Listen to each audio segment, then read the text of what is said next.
Assalamualaikum warahmatullahi wabarakatuh. Perkenalkan, nama saya Yuliani dari kelas 12 MIPA. Di sini saya akan presentasi yaitu tentang kesehatan. Di sini ada pengertian berobat. Berobat adalah memanfaatkan obat dengan tujuan untuk menyembuhkan penyakit atau melindungi diri dari penyakit itu. Berdasarkan definisi perobatan tersebut, berobat mencakup dua macam pengobatan. Yang pertama ada pengobatan kuratif dan yang kedua ada pengobatan preventif. Apa sih pengobatan kuratif? Pengobatan kuratif yaitu pengobatan untuk penyakit yang sudah. Dan apa sih pengobatan preventif? Pengobatan preventif yaitu pengobatan untuk penyakit yang belum terjadi.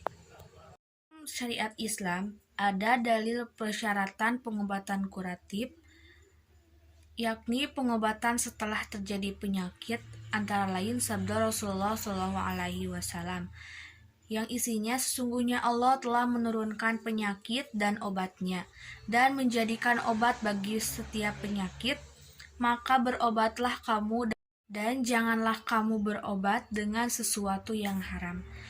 Terdapat dalam hadis riwayat Abdul Dawud. Berobat juga terdapat hukum asal berobat.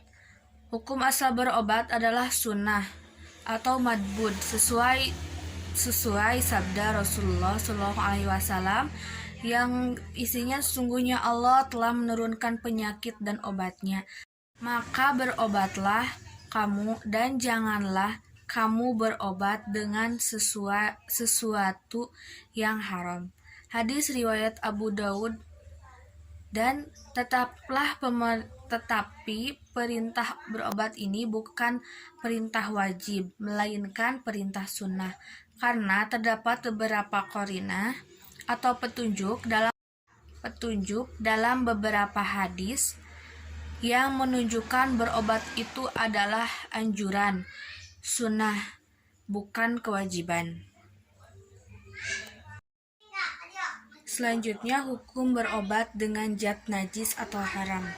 Hukum berobat dengan obat yang mengandung zat najis atau zat yang haram dimanfaatkan makruh, karena telah terdapat larangan syariat untuk berobat dengan zat yang haram atau najis.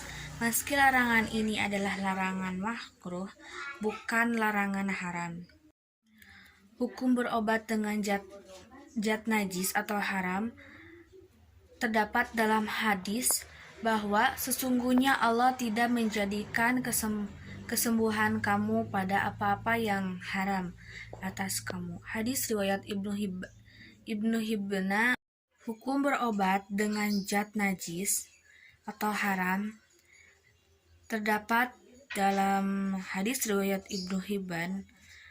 Sesungguhnya Allah tidak menjadikan kesembuhan kamu pada apa-apa yang haram atas kamu. Demikian juga terdapat hadis yang melarang seseorang tohib atau sekarang obat dengan bahan katak atau difda. Hadis-hadis ini menunjukkan larangan berobat dengan sesuatu obat yang diharamkan. Namun terdapat qarinah atau petunjuk indikasi dalam hadis yang lain bahwa berobat dengan zat yang najis atau yang diharamkan itu dibolehkan Nabi Shallallahu Alaihi Wasallam. Dan pada intinya hukum berobat merupakan sunnah seperti yang dijelaskan di muka. Namun hukum sunnah ini dapat berubah menjadi hukum lain tergantung pada kondisi individu yang berobat. Misal jika berobat dengan obat tertentu ternyata terbukti menimbulkan bahaya atau daror, maka berobat dengan obat tersebut hukumnya menjadi haram. Sesuai sabda Rasulullah SAW yang berisi tidak boleh menimbulkan bahaya bagi diri sendiri maupun bahaya orang lain. la darara wa la dihrara. Hadis riwayat Ahmad. Cukupkan sekian presentasi dari saya. Wassalamualaikum warahmatullahi wabarakatuh.